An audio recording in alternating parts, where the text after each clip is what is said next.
Dari Kabupaten Sopeng itu akan ada yang mencanangkan sekolah Bugis. Sekolah Bugis, Itu ya. bagaimana, Pak?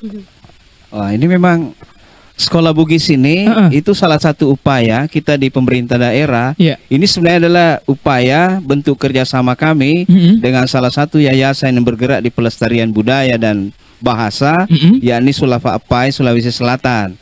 Nah, kita di Sopeng ini sudah 6 angkatan, dan itu kita lakukan seperti dengan TOT. Jadi yang kita latih di situ adalah guru-guru yang kemudian nanti akan diajarkan ke anak-anaknya.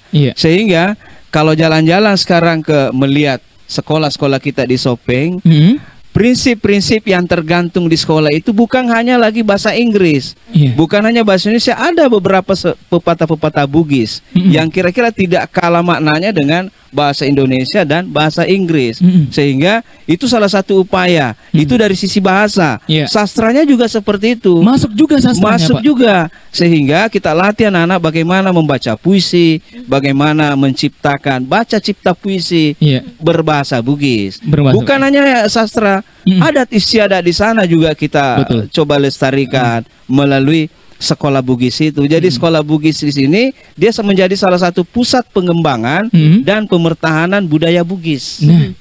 Nah, Pak, kalau kita bicara tentang sekolah Bugis, ini kan pasti yang digambar sama sahabat budaya itu sekolah yang seperti biasanya. Apa konsepnya memang seperti itu atau kurikulumnya berbeda?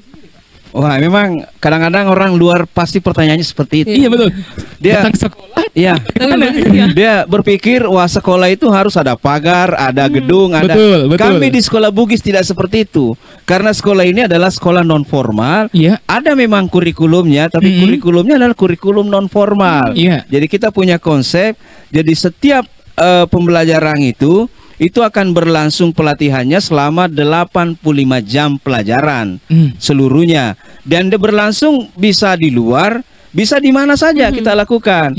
Kadang-kadang kita ke Leja ini belajar, kadang-kadang kita ke Bola Seratu Villa Yuliana, kita berpindah-pindah tempat. Nah, ini luar biasanya. Jadi kita setting sedemikian rupa sehingga pembelajaran yang dilakukan menarik. Semenariknya kan seperti tadi, susah kan belajar budaya, susah belajar bahasa Bugis. Nah, Pak. makanya kita setting bagaimana mereka tertarik. Jadi di sana kita setting sedemikian rupa, bukan hanya bahasanya, tetapi ada adat istiadat, ada seni, seni budayanya, termasuk tadi ada tari patenung kita latihkan ke mereka. Tapi di sekolah Bugis itu sendiri, Pak, harus berbahasa Bugis. Semuanya harus wajib ya, wajib.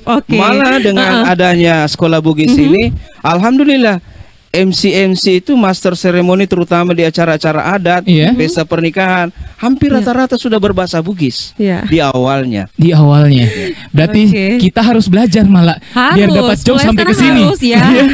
Harus belajar. Kalau perlu kami tunggu jadi peserta di sana nanti. Amin Insya Allah, Pak Karim, Insya Allah, Pak, kita pasti sangat tertarik untuk bisa kembali belajar budaya sebagai generasi muda dan bisa ditularkan juga kepada pendengar-pendengarnya kita di Sahabat Budaya di Pro 4.